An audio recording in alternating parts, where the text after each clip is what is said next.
ആശുപത്രിയിലെ പൊതിച്ചോറ് വിതരണത്തിൽ ആരോഗ്യമന്ത്രിയെ വെല്ലുവിളിച്ച് ഡിവൈഎഫ്ഐ. ആരോഗ്യമന്ത്രി തൊടുപുഴ ജില്ലാ ആശുപത്രി സന്ദർശിക്കുന്നതിനിടെ ബാനർ കെട്ടി പൊതിച്ചോറ് വിതരണം ചെയ്തു. ആരെതിർത്താലും അന്നം മുടക്കില്ലെന്ന് ഫ്ലക്സ്. വിവരങ്ങളുമായി ആൽവിൻ തോമസ് ചേരുകയാണ്. ആൽവിൻ, ആരോഗ്യമന്ത്രി ഈ പൊതിച്ചോറ് വിതരണവുമായി ബന്ധപ്പെട്ട് വലിയ വിവാദങ്ങളൊക്കെ മുൻപുണ്ടായിരുന്നു. ഇതിപ്പോൾ ആരോഗ്യമന്ത്രി വരുന്ന സ്ഥലത്ത് പൊതിച്ചോറ് വിതരണം നടത്തിയെന്നാണോ?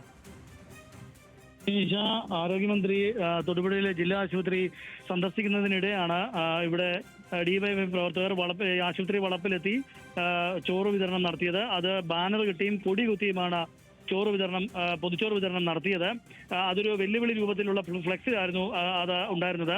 ആരെതിർത്താലും അന്നം മുടക്കില്ലെന്നുള്ള രൂപത്തിൽ ഫ്ലെക്സ് ഉയർത്തിക്കൊണ്ടാണ് പൊതിച്ചോറ് വിതരണം നടത്തിയത്. ഡിവൈഎഫ്ഐ പ്രവർത്തകരാണ്. ഡിവൈഎഫ്ഐയുടെ ജില്ലാ ട്രഷറർ കൂടിയായ MS ശരത്തിന്റെ നേതൃത്വത്തിലുള്ള ഡിവൈഎഫ്ഐ പ്രവർത്തകരാണ് ഇത്തരത്തിൽ ഇന്ന് ആശുപത്രിയിൽ ആരോഗ്യമന്ത്രി സന്ദർശനം നടത്തുന്നതിനിടെ പൊതിച്ചോറ് വിതരണം നടത്തുന്നത്.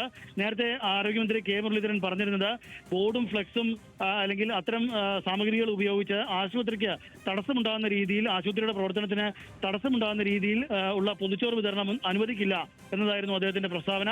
അത് വലിയ തോതിലുള്ള പ്രതിഷേധങ്ങളൊക്കെ ഉണ്ടാക്കിയിരുന്നു നേരത്തെ.